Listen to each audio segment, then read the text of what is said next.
আদর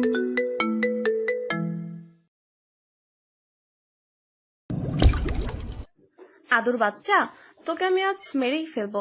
তুই আমাকে তেলাপোকা খাওয়ালি। বমিটা ঠিক গলার কাছে এসে আটকে গেছে। সে রাগে ঘেন্নায় চিৎকার করে উঠল। আদর বাচ্চা, হাতির বাচ্চা, কুত্তা, এটা কি করলি তুই?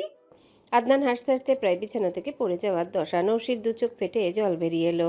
সে সত্যি খুব আঘাত পেয়েছে। রাগে কাঁপতে কাঁপতে বলল, সবকিছু নিয়ে ফাজলামি ভালো লাগে না আদনান। এটা কি ধরনের মজা? তুই এত জঘন্য কেন? নৌশি হনহনিয়ে রুম থেকে বেরিয়ে যেতে চাইল, কিন্তু আদনান এক ঝটকায় তার হাত ধরে থামালো। নৌশি ফিরে তাকাতে আদনান তেলাপোকাটা দেখিয়ে বলল, আরে গাদি দেখ, এটা এটা প্লাস্টিকের, জ্যান্ত না তো। নৌশি কিছুক্ষণ খুঁটিয়ে দেখলো। হ্যাঁ, সত্যি এটা প্লাস্টিক, কিন্তু রাগ তাতে কমলো না তার। সে ঝাড়ি দিয়ে হাত সরিয়ে নিয়ে বলল, হাত ছাড় বলছি, তোর মুখ দেখতে চাই না আমি। নৌশি চলে যেতে উদ্যত হতেই আদনান পেছন থেকে একটা সুন্দর গিফট বক্স এগিয়ে ধরল। নৌশি ভ্রু কুচকে তাকালো। আবার কি এটা? এবার কি ভিতরে সাপ ঢুকিয়ে রেখেছিস? আদনান ম্লান হেসে বলল। আরে না, খুলে দেখ। নৌশি অনেক দ্বিধা নিয়ে বক্সটা হাতে নিল। খুব সাবধানে ধীরে ধীরে প্যাকেটটা খুলতে নৌশির চোখের মনে স্থির হয়ে গেল। সে একবার বক্সের দিকে তাকাচ্ছে, আরেকবার আদনানের চোখের দিকে। বক্সের ভিতর অতি যত্নে রাখা একজোড়া মাটির পুতুল। এটা ঠিক সেই পুতুলটাই যেটা কয়েকদিন আগে আদনানের হাতে ভুল করে ভেঙে গিয়েছিল। নৌশি অবাক হয়ে বলল। এটা তো সেই একই রকম পুতুল।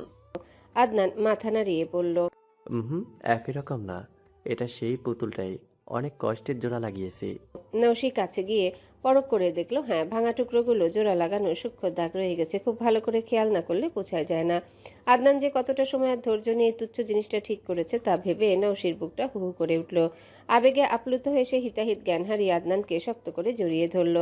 হঠাৎ এমন ঘটনায় আদনান একেবারে পাথরের মতো স্তব্ধ হয়ে দাঁড়িয়ে রইল। নৌশি মুহূর্তে বুঝতে পারল সে কি করে ফেলেছে। সে দ্রুত আদনানকে ছেড়ে দিয়ে কয়েক কদম পিছিয়ে গেল। তার ঠোঁট কাঁপছে, নিচু স্বরে বলে, সাধারণ একটা পুতুলের জন্য এত কষ্ট করার কি খুব দরকার ছিল?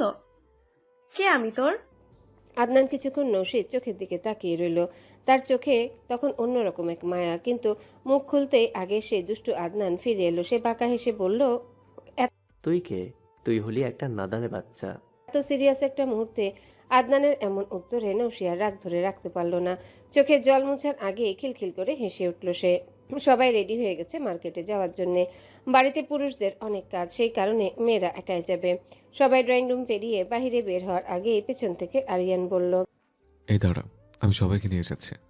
সকলেই অবাক হয়ে পেছনে তাকালো। টিনাও অবাক হয়ে তাকালো। আহাদ মির্জা আর তার ভাইরা বিয়ের কি কি লাগবে সেসব নিয়ে হিসাব করছিল। বাড়ির পুরুষরা যখন কাজে ব্যস্ত, তখন আরিয়ানের হঠাৎই এই শপিংয়ে যাওয়ার শখ দেখে আহাদ মির্জা অবাক হয়ে বললেন, তুই যাবি মানে? কাজের তো অভাব নেই, তুই না থাকলে সামলাবে কে? আদনান তো যাচ্ছেই। আরিয়ান মুচকি হেসে বলল, সবাই তো আছে, আর মহিলারা একা যাবে, সাথে একটু পুরুষ থাকা ভালো, তাই ভাবলাম আমি ড্রাইভ করি। আদনান এবার অবাক হয়ে বলল, কেন ভাইয়া, আমি তো যাচ্ছি, আমাকে কি পুরুষ মনে হয় না? আরিয়ান আদনানের কাঁধে হাত রেখে বলল। তুই ছোট মানুষ, তুই কি বুঝবি? নৌশি বাঁকা চোখে তাকিয়ে কোমরে হাত দিয়ে দাঁড়িয়ে বলল, মার্কেট তো বাড়ির পাশের গলিতে না আদনান ভাই। আমাদের গার্ড দেওয়ার ইচ্ছা, নাকি অন্য কারো পাশে থাকার বাহানা? আরিয়ান নৌশির কানটা হালকা করে টেনে দিয়ে বলল। বেশি পাক্কা কথা বলিস না তো, যা গাড়িতে গিয়ে বস। পার্কিং লটের দিকে যাওয়ার সময় আরিয়ান আর ট্রিনা পাশাপাশি হাঁটছে। ট্রিনা আজ হালকা রঙের একটা শাড়ি পরেছে, চুলগুলো আলগা করে ছেড়ে দেওয়া। আরিয়ানের চোখ যেন ট্রিনার দিক থেকে সরতেই চাইছে না। ট্রিনা সেটা বুঝতে পেরে একবার আর চোখে আরিয়ানের দিকে তাকালো, তারপর একটু অবাক হয়ে বলল, কি ব্যাপার রাগী সাহেব? গতকাল থেকে দেখছি আপনার মুখ থেকে হাসিই সরছে না। ঘটনা কি? আর ওই যে কাল অত ঢাকঢোল পিটিয়ে নফল নামাজ পড়ালেন, তার কারণটাও তো বললেন না। আরিয়ান পা থামিয়ে ট্রিনার ঠিক সামনে এসে দাঁড়ালো। তার চোখে এক গভীর তৃপ্তি। সে আলতো করে হাসলো, সেই হাসি যা হৃদয়ে কম্পন ধরিয়ে দেয়। সে নরম গলায় বলল, হাসি সরছে না, কারণ আমি আমার সেই মায়াবতীকে পেয়ে গেছি। আমার প্রথম ভালোবাসাকে খুঁজে পেয়েছে। ট্রিনা থমকে গেল। বুকটা কেমন যেন ছ্যাদ করে উঠল তার। এতদিন যে মেয়েটার গল্প সে আরিয়ানের মুখে শুনেছে, যার জন্য আরিয়ান তাকে অবহেলা করেছে, আরিয়ান কি তবে তাকে সত্যিই খুঁজে পেয়েছে? ট্রিনা নিজের ভেতরের কষ্টটা চেপে রেখে শুকনো গলায় বলল, পেয়ে গেছেন সত্যি? হুম। আরিয়ান একদৃষ্টে তৃণার চোখের দিকে তাকিয়ে আছে। কে সে? আমার সাথে একবার দেখা করাবেন না? তৃণার গলায় এক অদ্ভুত হাহাকার মিশে থাকলো। আরিয়ান দুই পকেটে হাত ঢুকিয়ে তৃণার চোখের মনির দিকে তাকিয়ে রহস্যময় গলায় বলল, অবশ্যই করাবো, খুব জলদি করাবো। আর আমার বিশ্বাস তুমি আমার সেই ভালোবাসার মানুষকে দেখলে একদম চমকে উঠবে।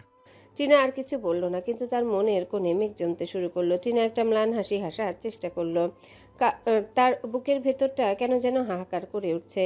তা না হলে আরিয়ানের মুখে অন্য কোনো মেয়ের রূপের বর্ণনা শুনে তার এত কষ্ট হচ্ছে কেন? সে ধরা গলায় বলল। খুব সুন্দরী বুঝি? আরিয়ান টিনার মুখের দিকে তাকিয়ে বিড়বিড় করে বলল, হুম, আমার চোখে বিশ্বের সবচেয়ে সুন্দর রমণী, সবচেয়ে মায়াবতী। টিনার কথা না বাড়িয়ে দ্রুত পা চালিয়ে গাড়ির দিকে এগিয়ে গেল।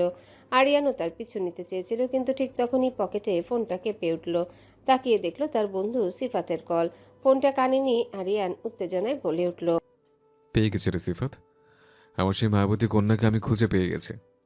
সিফাত ওপাশ থেকে যেন আকাশ থেকে পড়ল। বলিস কি সত্যি? কই, আমাকে তো একবার বললিও না। কে সে মেয়ে, কোথায় থাকে? আরিয়ান তৃপ্তির হাসি হেসে জবাব দিল, সে আর কেউ নয় রে, সে আমার শ্যামলিনী, আমার অর্ধাঙ্গিনী তৃণা। সিফাত বিস্ময়ে কয়েক মুহূর্ত চুপ থেকে বলে উঠল, কি বলছিস? তোর বই সে পাহাড়ি মেয়ে? ভাই, এ তো সিনেমার গল্পকেও হার মানায়। তাহলে আর দেরি করছিস কেন? এখনই সব বলে দে, মনের কথাগুলো খুলে বল। আরিয়ান পার্কিং লটে তৃণার গাড়িতে ওঠার দৃশ্য দেখতে দেখতে বলল, না, এখনই বলবো না।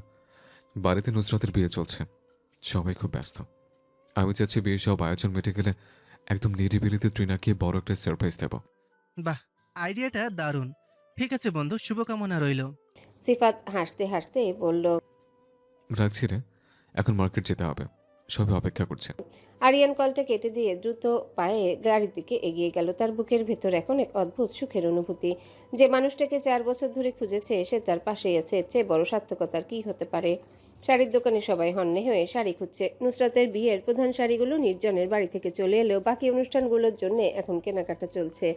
নুসরাত খুব শক্তভাবে বলে দিয়েছে সে কোনো জাঁকজমকপূর্ণ গায়ে হলুদ বা মেহেদি অনুষ্ঠান করবে না। তাই বাড়ির সবাই ছোটখাটো ঘরোয়া আয়োজনের প্রস্তুতি নিচ্ছে। টিনা এ পর্যন্ত যতগুলো শাড়ি হাতে নিয়েছে আরিয়ান সবগুলোতে ভ্রু কুচকে না করে দিয়েছে। টিনার বিরক্তি এখন তুঙ্গে।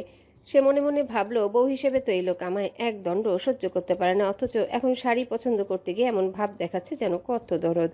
আরিয়ান টিনার গালফলা অভিমান দেখে মনে মনে হাসলো। সে আলতো করে বলল, চলো পাশে বড় শোরুমটা যাই, ওখানে ভালো কালেকশন আছে। পরের দোকানে গিয়েও একই অবস্থা। সেলস গার্ল একের পর এক শাড়ি দেখাচ্ছে, কিন্তু কোনোটাতে আরিয়ানের মন ভরছে না। হঠাৎ ট্রিনার নজর কাড়ল তাকে সাজানো একটা গোল্ডেন সিল্কের শাড়ি। শাড়িটার কারুকাজ আর আভিজাত্য এক কথায় অসাধারণ। ট্রিনা শাড়িটা হাতে নিয়ে নিজের শরীরের সাথে জড়িয়ে আয়নার সামনে গিয়ে দাঁড়ালো।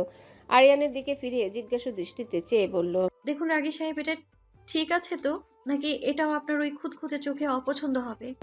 আরিয়ান এক মুহূর্ত অপলক তাকিয়ে রইল। গোল্ডেন রঙের আভা ট্রিনার শ্যামলা গায়ের রঙে এক স্বর্গীয় স্নিগ্ধতা এনে দিয়েছে।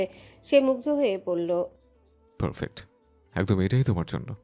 ট্রিনার মুখে তৃপ্তির হাসি ফুটল। আরিয়ান কাউন্টারে গিয়ে বলল, এই শাড়িটাই প্যাক করে দিন। কিন্তু পাশ থেকে মহিলা সেলস পার্সন আমতা আমতা করে বলল। কথাটা শোনা মাত্রই ট্রিনার হাসি খুশি মুখটা নিমিষেই ফ্যাকাশে হয়ে গেল। আরিয়ান ট্রিনার মলিন মুখের দিকে তাকিয়ে স্থির হয়ে দাঁড়িয়ে রইল। সে জানে ট্রিনা চট করে কোনো জিনিস পছন্দ করে না, আর যেটা করেছে সেটা সে হাতছাড়া হতে দেবে না। আরিয়ান শান্ত গলায় সেলস গার্লকে বলল, একটু ম্যানেজারকে ডাকুন তো, আমি ওনার সাথে কথা বলবো। ট্রিনা আরিয়ানের হাত ধরে ফিসফিস করে বলল। আরে কি করছেন? দরকার নেই তো, অন্য দোকানে পাবো। আরিয়ানার কথা না বাড়িয়ে এবার সবাইকে নিয়ে জুতার মার্কেটে গেল। সেখানে অনেকক্ষণ খোঁজাখুঁজির পর ট্রিনার একটা জুতা পছন্দ হলো। সেলসম্যান জুতাটা নিয়ে এগিয়ে এসে বলল, ম্যাম পা বাড়ান, আমি পরিয়ে দিচ্ছি। ট্রিনা পা বাড়াতে গিয়েও ইতস্তত করছিল। আরিয়ানের হঠাৎ কেমন যেন লাগলো পরপুরুষের হাত ট্রিনার পায়ে লাগবে। এটি সে কিছুতেই মেনে নিতে পারবে না। সে ঝট করে দোকানদারের হাত চেপে ধরল, গম্ভীর গলায় বলল, দিন, জুতো জোড়া আমার কাছে দিন, আমি দেখছি।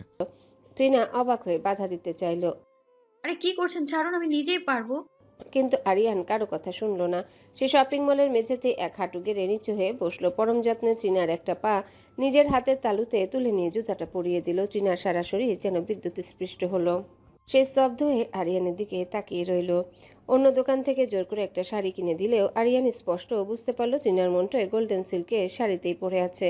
কেনাকাটা শেষ করে আরিয়ান ড্রাইভারকে ডাকলো এবং সবাইকে বাড়িতে পাঠিয়ে দিল। আরিয়ান বলল তার জরুরি একটা কাজ আছে, সে পরে ফিরবে। ট্রিনার চোখে আরিয়ানের দিকে তাকিয়ে মনে মনে বলল, জরুরি কাজ নাকি ওই মায়াবতীর জন্য উপহার কেনা। সে নিজেকে আর সামলাতে পারল না। গাড়িতে ওঠার আগে আরিয়ানের দিকে ফিরে বাঁকা হেসে বলল, এভাবে লুকিয়ে গিফট দেওয়ার কি প্রয়োজন রাগী সাহেব? আমার সামনে কিছু কিনলেও আমি কিছু মনে করব না। শেষে তো আপনার সেই প্রথম ভালোবাসা বলেই কথা। ট্রিনার কথা শুনে আরিয়ান হো হো করে হেসেই ফেলল। ট্রিনা যখন হিংসে জ্বলে পুড়ে ছারখার হয়ে যাচ্ছে তখন আরিয়ানের মনে হচ্ছে এই অনুভূতিটা বেশ উপভোগ্য। সে ট্রিনার রাগী মুখের দিকে তাকিয়ে রহস্যময় হাসি হেসে বিদায় নিল। রাত প্রায় 12টা। মির্জা বাড়িতে বিয়ের তোড়জোড় চলায় কারো চোখে আজ ঘুম নেই। ট্রিনা মিহুকে সাথে নিয়ে সারা বাড়ি ঘুরে কাজ গুছিয়ে অবশেষে নিজের রুমে ফিরল। ঘরে ঢুকতেই তার নজর গেল বিছানার দিকে। আরিয়ান আয়েশ করে পা তুলে বসে মোবাইল টিপছে। ট্রিনা ড্রেসিং টেবিলের সামনে গিয়ে দাঁড়াতেই আয়নায় দেখল আরিয়ান একদৃষ্টে তার দিকে তাকিয়ে আছে। ট্রিনা যেদিকে নড়ছে আরিয়ানের দুই চোখ জোড়াও ঠিক সেদিকেই স্থির হয়ে আছে। ট্রিনা অস্বস্তি আর বিরক্তিতে ভ্রু কুঁচকে বলল, সমস্যা কি আপনার? এভাবে লুচ্চাদের মতো ড্যাব করে তাকাচ্ছেন কেন? আরিয়ান যেন আকাশ থেকে পড়ল। সে মোবাইলটা পাশে রেখে সোজা হয়ে বসে বলল, লুচ্চা? হোয়াট? নিজের বউয়ের দিকে ভালো নজরে তাকাবো নাকি খারাপ নজরে, সেটা তো পুরোপুরি আমার উপর ডিপেন্ড করে। এত লুচ্চাবার কি আছে? ট্রিনা মনে মনে আরিয়ানকে কয়েকটা জুৎসই গালি দিয়ে মুখ ঘুরিয়ে নিল। ঠিক তখনই মিহু এসে ট্রিনার পায়ের কাছে ঘেঁষাঘষি শুরু করলো। ট্রিনা মিহুকে কোলে নেওয়ার জন্য যেই না নিচু হতে যাবে অমনি আরিয়ান চিতার মতো ক্ষিপ্রতায় এসে মিহুকে নিজের কবজায় নিয়ে নিল। ট্রিনা হাঁ করে তাকিয়ে রইল। আরিয়ান মিহুর মুখটা হালকা করে চেপে ধরে ফিসফিস করে ধমকে সুরে বলল, আমার বউয়ের কাছে তোর এত কি কাজ শুনি? ব্যাটা বহুত খারাপ বিলাই তুই। মিহু বেচারা আরিয়ানের এই হঠাৎ আক্রমণে কিংকর্তব্য বিমূঢ় হয়ে শুধু মিউ করে প্রতিবাদ জানালো। ট্রিনা এবার মুখ ঝামটা দিয়ে উঠল। সমস্যাটা কি আপনার? এভাবে কেন ধরে রেখেছেন? ওর লাগছে তো। আরিয়ান জোরপূর্বক দাঁত বের করা হাসি দিয়ে বলল, লাগছেই তো। ওর জন্য তোমার মায়া দেখে আমার চোখে জল আসছে। বলে সে মিহুকে সপাটে বিছানার মাঝখানে শুইয়ে দিল। তারপর মিহুর উপর ঝুঁকে পড়ে তর্জনী উঁচিয়ে শাসনের সুরে বলল, দেখ বিলাই, তোকে খুব তাড়াতাড়ি বিয়ে দিয়ে দেব, ঘর সংসার করবি। খবরদার, এরপর যদি আমার বউয়ের কাছে বেশি ঘেঁচতে দেখেছে তবে তোর একদিন কি আমার একদিন। ট্রিনার নজর যখন ড্রেসিং টেবিলের উপরে রাখা শপিং ব্যাগটার দিকে গেল, ট্রিনা মনে মনে নিশ্চিত হলো এই গিফটটা হয়তো আরিয়ান সে অচেনা মেয়েটার জন্য কিনেছে। বিষণ্ণ মনে একটা দীর্ঘশ্বাস ফেলে এসে বলল, কি কিনলেন ওই মেয়ের জন্য? আরিয়ান বিছানায় সোজা হয়ে বসে রহস্যময় হাসলো। তারপর খুব শান্ত গলায় বলল, অন্যের জন্য কি কিনলাম তা ভেবে লাভ নেই, তুমি নিচে খুলে দেখো না ভেতরটা। ট্রিনা কিছুটা বিরক্ত হয়েই বলল। আমি কেন খুলবো? যার জিনিস তাকেই দেবেন। আরিয়ান এবার একটু ধমকে সুরে বলল, বেশি কথা বলো তুমি, আমি যা বলছি তাই করো। ব্যাগটা খোলো। ট্রিনা অনিচ্ছা সত্ত্বেও ব্যাগটা খোলে এবং পরক্ষণে তার চোখ ছানা পড়া হয়ে গেল। ভেতরে সেই কাঙ্ক্ষিত গোল্ডেন কালারের সিল্কের শাড়িটা চিকচিক করছে। ট্রিনা অবিশ্বাসী সুরে বলল, এ কি? এই শাড়িটা কি করে পেলেন? ওনারা তো বলেছেন এটা অন্য কেউ বুক করে রেখেছে। আরিয়ান উঠে দাঁড়ালো। ট্রিনার খুব কাছে গিয়ে চোখের দিকে তাকিয়ে একটু ঝুঁকে পড়ে বলল, এবার তো খুশি? তোমার এই মলিন মুখটা আমার একদম সহ্য হচ্ছিল না। ট্রিনা খুশিতে ডগমগ হয়ে মাথা নাড়ালো। আরিয়ান আবারও বলল, শাড়িটা আনতে আনতে অনেক কাঠখড় পরাতে হয়েছে। যে আগে কিনেছিল তাকে বলছি রাজি করাতে বেশ বেগ পেতে হয়েছে আমার। ট্রিনার মুখের হাসিটা হঠাৎ ম্লান হয়ে এলো। সে নিচু স্বরে প্রায় ফিসফিস করে বলল, এত কিছু করার কি দরকার ছিল? শুধু শুধু মায়া বাড়াবেন না রাগী সাহেব। আপনার প্রতি মায়া পড়ে গেলে তো ছেড়ে যাওয়ার সময় বড্ড কষ্ট হবে। বলেই ট্রিনা দ্রুত মুখ ঘুরিয়ে নিল যাতে আরিয়ান তার চোখের জল দেখতে না পায়। সে আলমারি খুলে শাড়িটা গুছিয়ে রাখতে রাখতে বাহাত দিয়ে চোখের কোণটা মুছে নিল। কিন্তু আরিয়ানের তীক্ষ্ণ নজর এড়ালো না সেই জলবিন্দু। এই প্রথম হয়তো ট্রিনার চোখে জল দেখে আরিয়ানের বুকের ভেতরটা দুমড়ে মুচড়ে উঠল। ট্রিনা যখন আলমারির দিকে মুখ করে দাঁড়িয়ে, আরিয়ান তখন মনে মনে প্রতিজ্ঞা করল। বহু প্রতীক্ষার পর অবসান হতে চলেছে। আজ দুটি আত্মা এক পবিত্র বন্ধনে আবদ্ধ হতে যাচ্ছে। আজ নির্জন ইমতিয়াজ এবং নুসরাত মির্জার বিয়ে। পুরো মির্জা বাড়ি যেন এক স্বপ্নপুরী। চারিদিকে বাহারি ফুলের ঘ্রাণ আর রঙিন আলোকসজ্জা। ক্যাটারিং থেকে শুরু করে ডেকোরেশন সবই পেশাদাররা সামলাচ্ছে, তাই বাড়ির মানুষজন শুধু তদারকিতে ব্যস্ত। নুসরাতকে তার নিজের রুমে সাজিয়ে বসানো হয়েছে। পরনে টকটকে লাল বেনারসি আর হাতে মেহেদির গাঢ় রং। আয়নায় নিজেকে দেখলে নুসরাতের বুকের ভেতরটা হু হু করে উঠছে। তার একদিকের এক গালের সেই পোড়া দাগটা ঢাকতে আজ অনেক মেকআপ ব্যবহার করা আছে, কিন্তু তার মনের ভেতরের ক্ষতটা তো আর মেকআপে ঢাকা পড়ে না। সে শুধু ভাবছে নির্জন কেন তাকে পছন্দ করলো। যার রূপ নষ্ট হয়ে গেছে তার সাথে নির্জনের মতো সুদর্শন এক যুবকের জীবন কি মানায়? নুসরাতকে এমন ম্লান মুখে বসে থাকতে দেখে মিতু তার কাঁধে হাত রাখলো, নরম স্বরে বলল, কি হয়েছে নুসরাত? এভাবে মনমরা হয়ে আসছো কেন? আজ তো তোমার জীবনের সবচেয়ে খুশির দিন হওয়ার কথা। নুসরাত আয়নার দিকে তাকিয়ে ম্লান হেসে বলল, আচ্ছা ভাবি, তোমার কি মনে হয় নির্জন কি আমায় বিয়ে করে পরবর্তীতে আফসোস করবে না? লোকে যখন ওর পাশে আমাকে দেখবে তখন কি ওর লজ্জা লাগবে না? মিতু নুসরাতের থুতনি ধরে নিচের দিকে ফেরালো, একটু কড়া গলায় মমতার সাথে বলল, নির্জন অনেক পরিণত আর বুঝদার একটা ছেলে। যদি ওর মনে রূপ নিয়ে কোনো দ্বিধা থাকতো তবে এই বিয়ের পিঁড়িতে বসার সিদ্ধান্তই নিত না। আমি ওর সাথে কথা বলছি, ও তোমায় ঠিক যেমন আছো তেমনভাবেই ভালোবাসে। অযথা এইসব ভেবে নিজের শুভক্ষণটা নষ্ট করো না তো। নুসরাত আর কোনো কথা বলল না। ড্রেসিং টেবিলের সামনে দাঁড়িয়ে তৃণা তাড়াহুড়ো করে রেডি হচ্ছে। তৃণা পরেছে সেই গোল্ডেন কালারের সিল্কের শাড়িটা, যেটা নিয়ে কাল এত কাণ্ড হলো। সিল্কের শাড়িটার কুচি ঠিক করা তৃণার কাছে সবসময় একটা বড় পাহাড় সমান প্যারা। তাই মিতু অনেক যত্ন করে কুচিগুলো গুছিয়ে শাড়িটা পরিয়ে দিয়েছেন। তৃণা বরাবরই সাদামাটা সাজ পছন্দ করে, কখনোই সে গর্জিয়াস মেকআপ করে না। চুলগুলো আজ হালকা করে ছাড়া, ঠোঁটে আলতো করে ছোঁয়া দিয়েছে হালকা লিপস্টিক, চোখের পাতায় হালকা আইশ্যাডো, আর মুখে কেবল সামান্য সানস্ক্রিন। আয়নার সামনে দাঁড়িয়ে নিজেকে একবার পরখ করে নিল সে। তৃণার মনে মনে এক ধরনের খচখচানি হচ্ছে। এই শ্যামলা বরণে গোল্ডেন সিল্কের শাড়িটা কি ঠিক মানাচ্ছে নাকি বড্ড বেমানান লাগছে?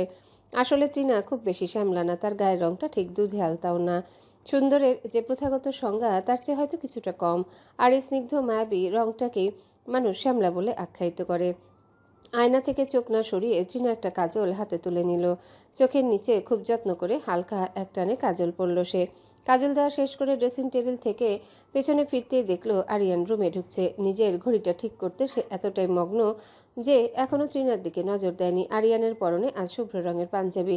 এমনিতে আরিয়ানকে দেখলে তৃণা বারবার দুর্বল হয়ে পড়ে, আর আজ পাঞ্জাবিতে তাকে এতটাই হ্যান্ডসাম লাগছে যে তৃণার হার্টবিট যেন কয়েক গুণ বেড়ে গেল। তৃণা যথাসম্ভব নিজের চোখ সরিয়ে নেওয়ার চেষ্টা করছে। এই লোকটার সামনে এলেই ওর বুকের ভেতরটা কেন জানি ওলটপালট হয়ে যায়। হয়তো এটাই ভালোবাসা, কিন্তু তৃণা দীর্ঘশ্বাস ফেলে নিজেকে সামলে নিল। এই ভালোবাসা যে কখনো প্রকাশ করার নয় তা সে ভালো করেই জানে। ঘড়িটা ঠিক করতে করতে আরিয়ান এসে একদম তৃণার সামনে থামলো। আরিয়ান নিজের ঘড়িটা শেষবারের মতো ঠিক করতে করতে চোখ তুলে তৃণার দিকে তাকালো। ঠোঁটের আগায় তার কোনো একটা জরুরি কথা ছিল, হয়তো বলতে চেয়েছিল, শোনো তৃণা। কিন্তু কথাটা বলতে পারল না, যেন ওর কণ্ঠনালীতে পাথর হয়ে আটকে গেল। স্তব্ধ হয়ে গেল চারিপাশ। আরিয়ান কোনো নড়াচড়া ছাড়াই শুধু থ মেরে তৃণার ওই কাজল কালো গভীর দুটো চোখের দিকে তাকিয়ে রইল। গোল্ডেন সিল্কের শাড়িতে মোড়ানো তৃণা যেন অন্ধকার অমাবস্যার রাতে হঠাৎ ফুটে ওঠা এক চিলতে চাঁদের আলো। তৃণা নিজেও আরিয়ানের গভীর চোখের সেই তীব্র চাহনিতে সম্মোহিত হয়ে গেল। নড়বার শক্তি হারালো সে।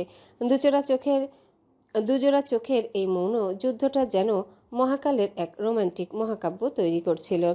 আরিয়ান অপলক চোখে তাকিয়ে থাকতে থাকতেই নিজের ঘাটটা একটু বাঁকা করল। ওর ভেতরের অস্থিরতা বাড়ছিল।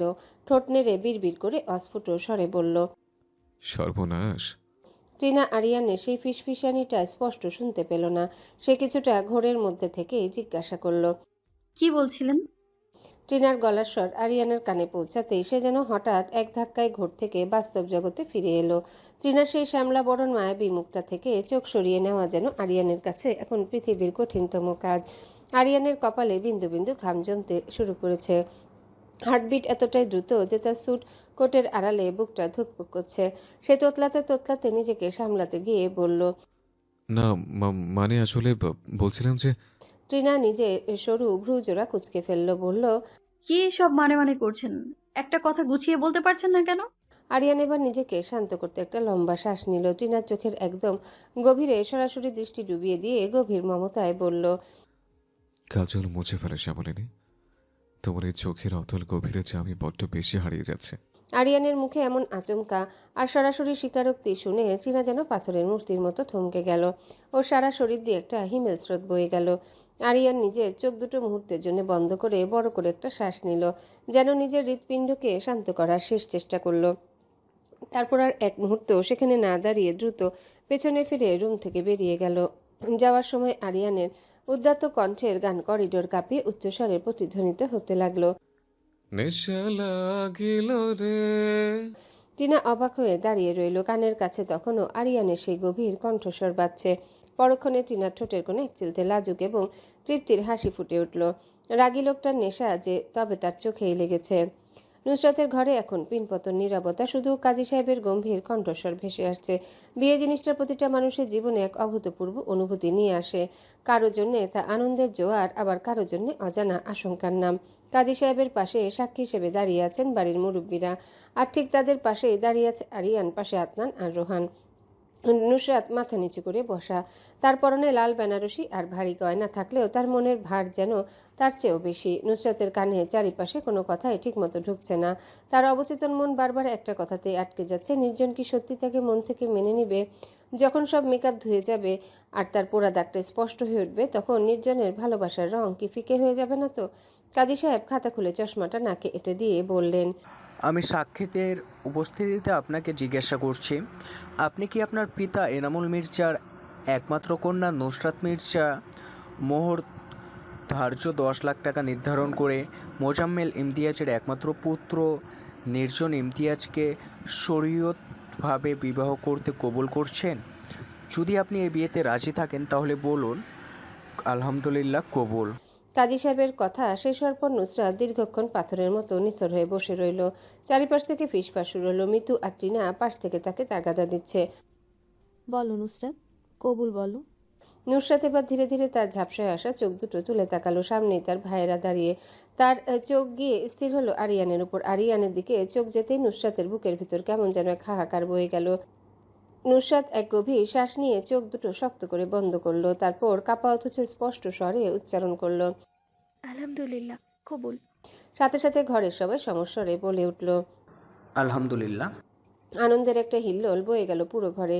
নুসরাতের দু চোখ বেয়ে গড়িয়ে পড়ল 2 ফোঁটা আনন্দ অশ্রু। সে আজ থেকে নির্জনের অর্ধাঙ্গিনী। বিয়ের জমকালো স্টেজে বসে আছে নির্জন, পরনে অফ হোয়াইট শেরওয়ানি আর মাথায় রাজকীয় পাগড়ি। তার আশেপাশে বন্ধুদের অফুরন্ত আড্ডা আর রসিকতা চললেও নির্জনের মন পড়ে আছে অন্তপুরে। একটু আগেই খবর এসেছে নুসরাত কবুল বলেছে। খবরটা পাওয়া মাত্রই নির্জনের বুকের ধুকপুকানি দ্বিগুণ বেড়ে গেল। তার দীর্ঘ অপেক্ষার প্রহর আজ শেষ। তার সেই জেদি অভিমানী চশমাওয়ালি ম্যাডাম আজ থেকে সত্যি তার চিরচেনা ঘরওয়ালি হতে চলেছে। নির্জনের ঠোঁটের কোণে লেগে থাকা হাসিটা কোনোভাবেই মুছছে না। ওর এক বন্ধু কাঁধে ধাক্কা দিয়ে রসিকতা করে বলল। নির্জন বন্ধুর কথায় কোনো উত্তর দিল না, বরং তার হাসিটা আরও একটু চওড়া হলো। ঠিক তখনই কাজী সাহেব দলবল নিয়ে স্টেজে এসে উপস্থিত হলেন নির্জনের সই নেওয়ার জন্যে। চারিপাশ হঠাৎ নীরব হয়ে গেল।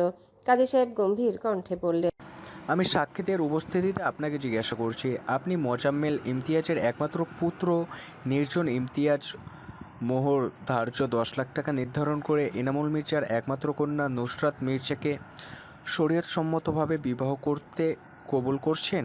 যদি রাজি থাকেন তবে বলুন আলহামদুলিল্লাহ, কবুল।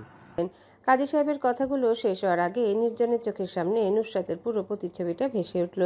সেই প্রথম দেখা সহজ সরল মুখখানা, চশমার আড়ালে লুকানো বুদ্ধিমতী চোখজোড়া, আর হাসপাতালের সেই কঠিন দিনগুলোর ছটফটানি। নুসরাতের ওই পোড়া দাগটা নির্জনের কাছে কোনো অভিশাপ নয়, বরং ওর যোদ্ধার প্রতীক। ভালোবাসার পূর্ণতা পাওয়ার এই পরম মুহূর্তে নির্জনের দু চোখ বেয়ে অজান্তেই নোনা জল গড়িয়ে পড়ল। সে কাপা অথচ অত্যন্ত দৃঢ় কণ্ঠে উচ্চারণ করল, আলহামদুলিল্লাহ, কবুল। কবুল আমার চশমাওয়ালি ম্যাডামকে। পুরো মজলিস সমস্বরে আলহামদুলিল্লাহ বলে উঠল। কিন্তু উপস্থিত অনেক মেহমানি অবাক হয়ে নির্জনের চোখের জলের দিকে তাকিয়ে রইল। কেউ আড়ালে ফিসফিস করে বলল, ছেলেটা কাঁদছে কেন? বিয়েতে রাজি ছিল না নাকি? কেউ বুঝলো না এই কান্না কোনো কষ্টের নয়। কান্না হলো না পাওয়া থেকে পাওয়ার পরম তৃপ্তির। এই কান্না হলো দীর্ঘ প্রতীক্ষার পর এক আকাশ পূর্ণতার। বিয়ের আনন্দ আর উৎসবে রেশ কাটিয়ে এবার নেমে এলো সেই চিরন্তন বিদায় সুর। মেয়েদের জীবনে সম্ভবত সবচেয়ে কঠিন মুহূর্তটি, যেখানে একটা মেয়ে তার জন্মের পর থেকে শৈশব, কৈশোর আর যৌবনের প্রতিটা স্মৃতি বুনেছে যে আঙিনায় বাবা মায়ের স্নেহে ডালা মেলে বড় হয়েছে, আজ সেখান থেকে চিরতরে বিদায় নিয়ে পাড়ি জমাতে হবে এক নতুন ঠিকানায়। নুসরাতের হাত যখন নির্জনের হাতে তুলে দেওয়া হলো, তখন যেন পুরো বাড়ির আকাশ বাতাস ভারী হয়ে উঠল। এতক্ষণ যে বাড়িতে সানায় সুরে আনন্দে জোয়ার বইছিল, এখন সেখানে কেবল কান্নার সুর। নুসরাতের মা মেয়ের গলা জড়িয়ে ধরে ডুকরে কেঁদে উঠলেন। নুসরাতও বাবার বুকে মুখ লুকিয়ে অঝরে কাঁদছে। বাড়ির এক মেয়েকে বিদায় দেওয়ার এই দৃশ্য দেখে মৃত্যু তৃণা, নৌশি, এমনকি আদনানের মতো চঞ্চল ছেলের চোখেও জল টলমল করছে। এনামুল মির্জা আজ বড্ড অসহায় পড়েছেন। তিনি কাঁপা কাঁপা হাতে নির্জনের দুটি হাত শক্ত করে ধরলেন, অশ্রুসজল চোখে বললেন, বাবা নির্জন, আমার মেয়েটাকে কখনো কষ্ট দিও না। ও আমাদের খুব আদরের, বড্ড আদরের মেয়ে। ওর কোনো ভুল হলে তুমি শুধরে নিও, কিন্তু কখনো ওর মন ভাঙতে দিও না।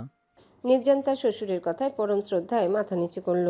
তারপর তার হাত দুটো নিজের হাতের মুঠোয় নিয়ে দৃঢ়তার সাথে বলল, বাবা, আপনি নিশ্চিত থাকতে পারেন, আমি কথা দিচ্ছি, যতদিন এই নির্জন ইমতিয়াজের শরীরে এক ফোঁটা রক্ত বইবে, ততদিন নুসরাতকে আমি কোনো দুঃখ স্পর্শ করতে দিব না। আজ থেকে আপনার আমানত আমার কাছে পৃথিবীর সবচেয়ে দামি সম্পদ। নির্জন নুসরাতের কাঁধে আলতো করে হাত রাখলো, নিঃশব্দে তাকে অভয় দিচ্ছে। নুসরাত শেষবারের মতো তার প্রিয় বাড়িটির দিকে তাকালো। যে বাড়িতে সে বড় হয়েছে, আজ সেই বাড়ি থেকে সে এক নতুন পরিচয়, এক নতুন জীবনের পথে পা বাড়ালো। নুসরাতকে বিদায় দেওয়ার সময় পুরো মির্জা বাড়ি যেন হঠাৎ করেই শান্ত হয়ে গেল। সন্ধ্যার ম্লান আলোয় সবার মন কিছুটা ভারাক্রান্ত। সারাদিনের ধকল আর ইমোশনাল প্রেশারের পর আরিয়ান নিজের রুমে প্রবেশ করলো। রুমে ঢুকতেই তার কানে এলো ট্রিনার ফোনের রিংটোন। ফোনটা এক নাগাড়ে বেজে যাচ্ছে।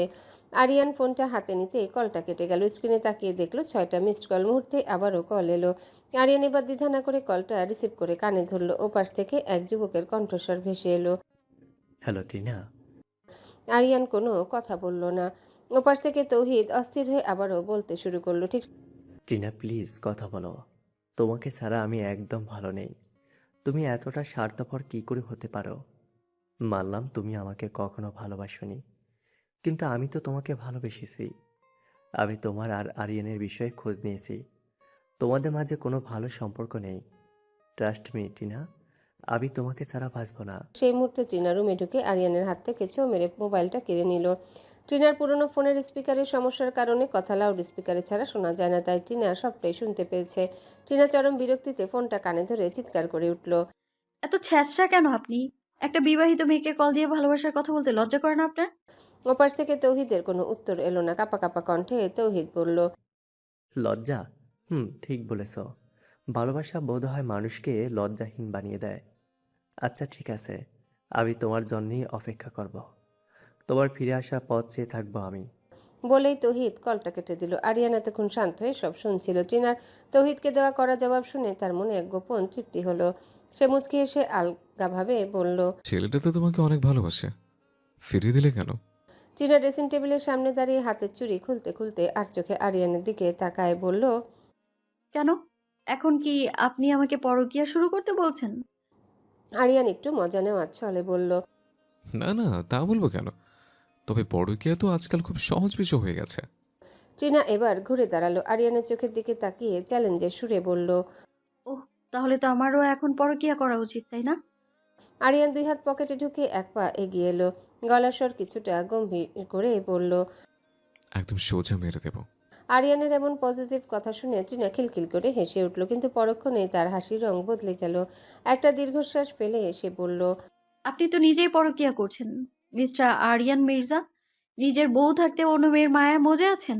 আরিয়ান ট্রিনার কথার পিঠে হাসলো, রহস্যময় গলায় বলল, ওকে, তোমার কথাই মেনে নিলাম।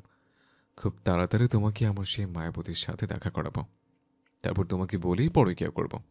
তখন ঠিক হবে তো নাকি? ট্রিনা ম্লান হাসলো। আবারও গয়না খুলতে মন দিল সে। আরিয়ান ট্রিনার আয়নায় প্রতিফলিত মুখের দিকে তাকিয়ে মনে মনে বিড়বিড়িয়ে বলল, সেদিনটা আমার শ্যামলিনীর জন্য জীবনের সবচেয়ে সুন্দর দিন হবে। শুধু আরেকটুখানি সবুর করো মায়াবতী। রাত তখন গভীর নিশীথ। পুরো ঘরটা তাজা ফুলের মিষ্টি গন্ধ মৌ করছে। বিছানার চারিদিক নিপুণভাবে সাজানো হয়েছে বাহারি সব ফুলে। সেই বিছানার এক কোণে জড়সড় হয়ে বসে আছে নুসরাত। তার একজোড়া স্থির দৃষ্টি ফ্লোরের কার্পেটে আটকে আছে। মির্জা বাড়ি থেকে বিদায় নিয়ে গাড়িতে আসার সময়ও নুসরাত একেবারের জন্য নির্জনের দিকে তাকায়নি, আর নির্জনও তাকে দেখার কোনো বিশেষ চেষ্টা করেনি। নুসরাতের বুকটা দুরু দুরু করে, তবে তার নতুন স্বামীর সামনে আসার লজ্জায় নয়, বরং এক অজানা আশঙ্কায়। নির্জনের প্রতি নুসরাতের মনে আকাশ ছোঁয়া অভিমান জমে আছে, কিন্তু যে মানুষটা এখন তার জীবন সঙ্গী তার প্রতি এমন অভিমান কি আসলেই সাজে? এখন রাত 11টা। নুসরাতকে নিয়ে বাড়িতে প্রবেশের পরপরই হাসপাতাল থেকে জরুরি একটা কল আসায় নির্জনকে দ্রুত বেরিয়ে যেতে হয়েছিল। এখন হয়তো তার ফেরার সময় হয়ে গেছে। নির্জনদের বাড়িতে ঢোকার পর নুসরাতের শ্বশুর শাশুড়ি কোনো খারাপ ব্যবহার করেনি ঠিকই, তবে তারা যে এই বিয়েতে খুব একটা খুশি নন তা নুসরাতের বুঝতে বাকি নেই। নুসরাত এখন একটা মেরুন রঙের শাড়ি পরে বসে আছে, মুখে কোনো মেকআপের প্রলেপ নেই। মেকআপহীন মুখে বাম দিকে সেই পোড়া দাগটা এখন স্পষ্ট। নুসরাত তার অবাধ্য চুলগুলো দিয়ে দাগটা যতটা সম্ভব আড়াল করার চেষ্টা করছে। হঠাৎ দরজায় চাবি ঘোরানোর শব্দ হলো। নুসরাত চমকে উঠে সেদিকে তাকালো। দরজা খুলতেই সামনে ভেসে উঠল তার সেই বাদামলা ওরফে বর্তমান স্বামী নির্জন। পরনে ধবধবে সাদা শার্ট, যার হাতা দুটো কোনই পর্যন্ত ফোল্ড করা। হাসপাতাল থেকে ফিরে সে সোজা নিজের রুমেই এসেছে।